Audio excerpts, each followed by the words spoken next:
Is Twitch ADC the current worst ADC in the entire game? Let's talk about that.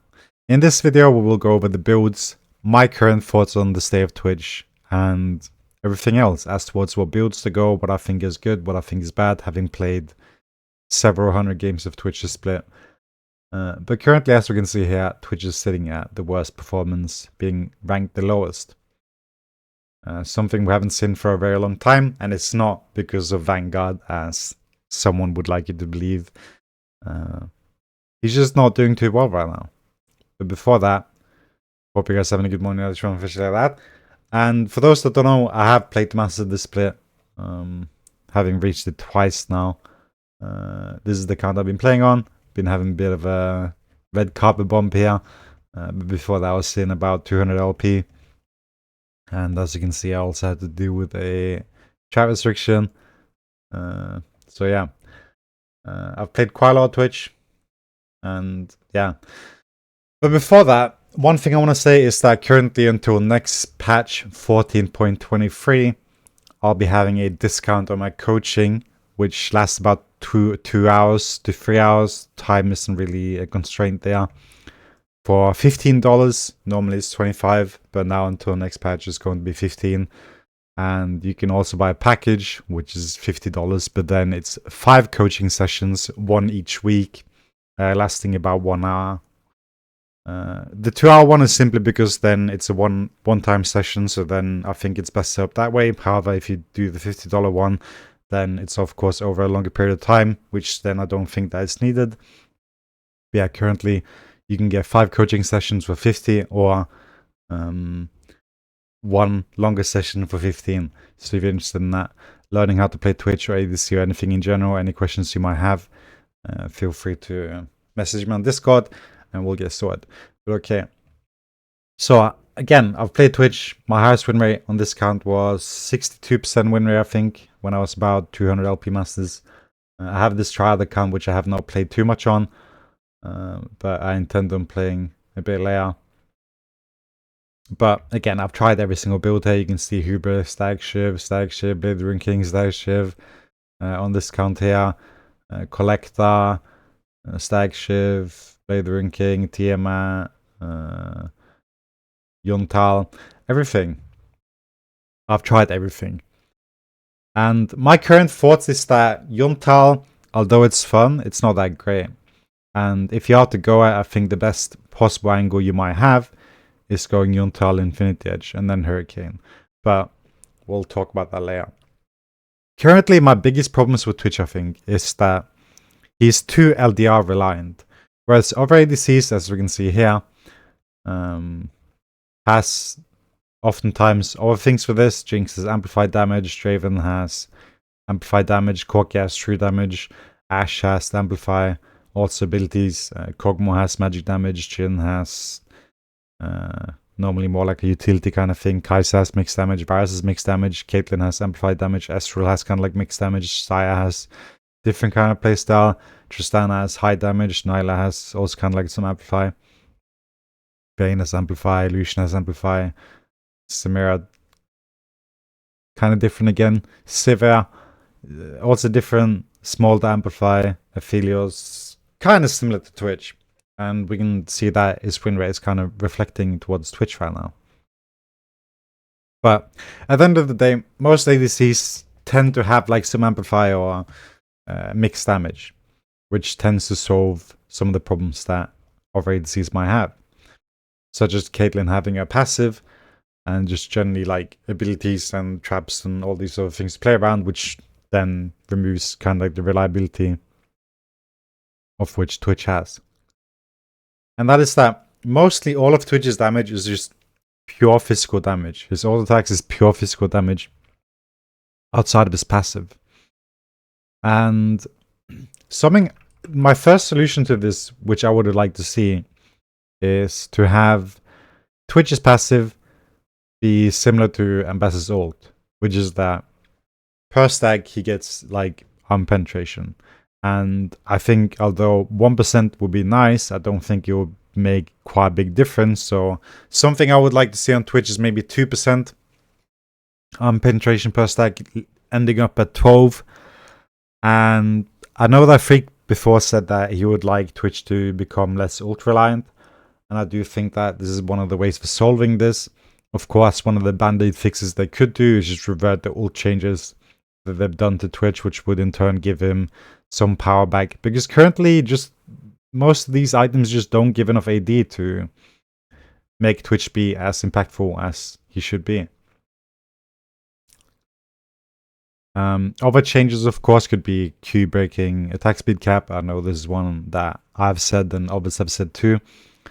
And I don't think this one would be as impactful either, although it would be really nice.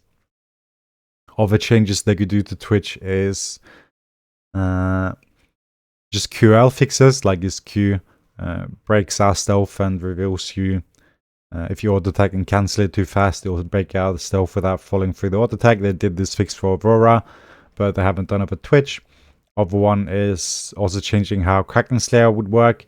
It's not a huge change again. It would be a minor change, but just a nice QL for Twitch to make it on hit, as it says here.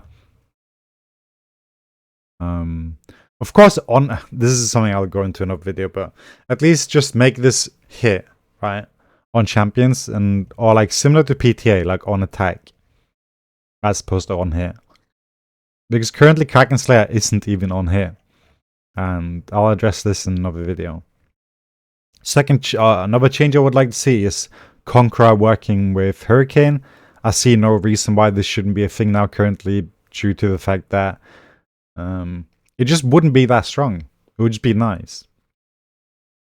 Some champions can stack it within a second, so I don't really see like why this shouldn't be a thing. I don't think a lot of champions would abuse this, or would be able to abuse it, even though Jinx could take it. I don't think it would make her overpowered, like lethal tempos in the game, and I think there's clear differences here in terms of like what it gives, and I don't think it would be equally as strong.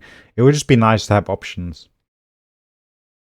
So seeing Conqueror, like having Conqueror be working with Hurricane and ult would definitely be a nice thing to add. Certain champions like Estral can stack you already quite fast. Riven can stack in like less than a second, I'm pretty sure. So I don't really see why not. So like these are the changes I would like to see have be done to Twitch that I don't think would make a huge difference. Conqueror with Hurricane. Again, people would like to go lethal tempos, so like it wouldn't cause a big difference there. Fix Kraken Slayer.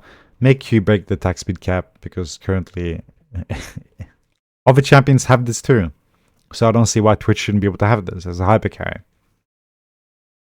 Passive giving Unpen would be like the best solution to make Twitch less ult reliant. And I don't think it would make too much of a difference currently, because AD is just low. It's like it really doesn't matter that much. And I think 12% is completely fine. Ambassador gets 30% at level 16. Twitch or Ambassador level 6 gets 10%. So I think 1% would be too small. 2% is like just enough. I don't see any other changes possible for Twitch currently without changing how his kit works and like completely. Of course, you could make some changes to his W, making it throw faster with attack speed and other things too, but it just wouldn't solve his like current like biggest problems, and that's just irrelevant until 4 items. And yeah, and also not to mention the fact that I think that Twitch just generally has like an identity problem. Never have we had a split where there has been such a mixed understanding of what items to buy. Usually, if you look before, Blade the Rune King would be the clear winner in terms of like first item. But if you look at Diamond Plus now, they're almost equal on all 3. But before, you would see Blade the Rune King be a 10-fold increase of the other ones. Whereas now, currently, we see that they're all about equal here on all these 3. And right now, even though Yuntal's fun, I do think that overall the value you get is probably best with Collector. And I know that some people talk about Yuma's Ghostblade, but then I would just say go Hubris, because I don't see how this gives more value than Hubris overall. And Hubris is an item I'll get back to later. But currently, as it is right now, I don't see anything really bad with going Hubris. So there's that. But overall, I think Collector is probably the best option. But again, I just don't think we are relevant enough currently with Rune and Hurricane. And second item right now, I think Infinity Edge into LDR and then getting Hurricane last is probably what will give the best result. Because right now, regardless of what I go, I always find myself waiting for LDR last, like before I can actually do something, and that's kind of sad. And that's a big problem that's been coming now, right? And they could of course buff LDR, but the end result then is that everyone ends up buying LDR. So I think the best solution is to also just bring back Giant Slayer to LDR, so ADCs can actually get some increased damage towards tanks. Because the reason why Giant Slayer wasn't LDR was so Bruises wouldn't buy the item and abuse it. Because if they just gave it like straight AD buffs or something, then other champions would be able to buy it too. But if you put it on something like Giant Slayer, then it gets some relevancy back. Because the second someone buys Tabai, it's like, oh, well, I'm not doing damage to that guy until I get LDR. Even if you have 3 items, like they have so many abilities and things that you have to worry about too. So sometimes you don't even get to dish out the damage. So yeah, again, just tons of problems. But overall, best builds currently right now, I think probably is Collector. It's the most well-rounded item, no matter how nice Yuntel might be. I just think like purely like Collector probably is the best one. But I think they're pretty close. I think all 3 are pretty close, to be honest. And I think Hullbreaker is viable too. I don't know. But it's just the LDR problem. Like, think about AP mages, right? Like, how often do you see them be like, I'm not going to do anything until I get Void Staff? Like, you don't buy Merc Threads as an ADC, and then the mage is like, fuck, I can't do any damage to this guy now. That's not how it works.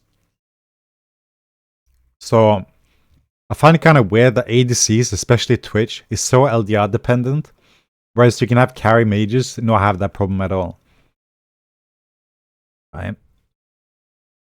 So the needs, like, of course, I do think that Twitch will definitely get buffed next patch or the patch after. There's no way he's gonna go for this long.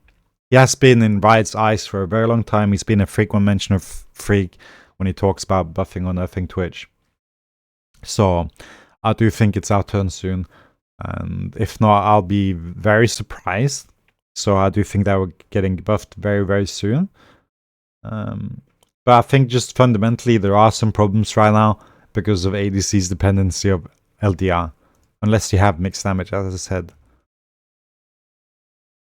Because even when it comes to Hourglass, something you'll have mages sitting at like 150 armor or something out of nowhere with just 1 item. And you're just not doing anything to that guy. And then I do think that Blade Rune King is nice, but again, it's been nerfed so much, and it's actually over nerfed because ranged and melee has this rule where ranged gets 70% of what melee gets. And 70% of 8% is actually 5.6. So currently, Blade Rune King is nerfed more for range than what it should be, according to Riot's rule, which is 5.6. So I think Blade Rune King should be put to 6% or 5.6. It should be slightly more than it is right now. It's not a very strong item. I don't see why they keep going for it, especially considering its cost right now. Blade Rune King, of course, has been the biggest problem on melee, not ranged, right? So, yeah. I don't see why we couldn't get some extra love there either. It would fix a lot of the problems as well, removing our dependency of IE to like do good damage. Because then we could go Hurricane LDR with Blade Rune King and still do decent enough damage to where it would feel okay. Other than that, just general things to mention here is that Ghost is very nice. I would suggest moving out of Barrier and just play extra safe early game, and then you'll reap the benefits later. Another thing to mention is Nimbus Cloak has been buffed. It's not as bad as it used to be, so going Nimbus Cloak is very nice, even with Barrier or any other summoner. And then you can go Gathering Storm, giving you some extra AD and potential to carry layer. Because again, you are very free for item dependent anyway. So, yeah. Other honorable mention is Bloodline has less value than Alacrity, even though Bloodline's meant to be the late scaling rune, it has less value than Alacrity, which doesn't make sense. So another change I would like to see here is just remove the 85 HP and give it more lifesteal to the point where it's equal or greater to Alacrity. So there will actually be a choice here again. I think Bloodline has just been forgotten though by Riot, and hopefully they'll realize soon enough to the point where they will make some changes to it, because currently it's just not very good at all, and it's not very significant, whereas Alacrity is actually very noticeable in comparison. So yeah, I'm just generally making this video to just get your thoughts as well on Twitch. I just want to hear everyone's opinions, how you're doing. Obviously it's not like horrible, completely unplayable, but the reward you get for the effort that you put in is just not there. And of course, right now, if you're a Twitch ODP with your time like invested into another champion, you would be performing a lot better with less effort. And yeah, Twitch just currently requires a lot of effort to perform on, and it is kind of sad to not be able to benefit from all the effort that is being put in. So yeah, I'm gonna end it here though. Hope you guys continue to have good morning, and like that, and take care. Peace.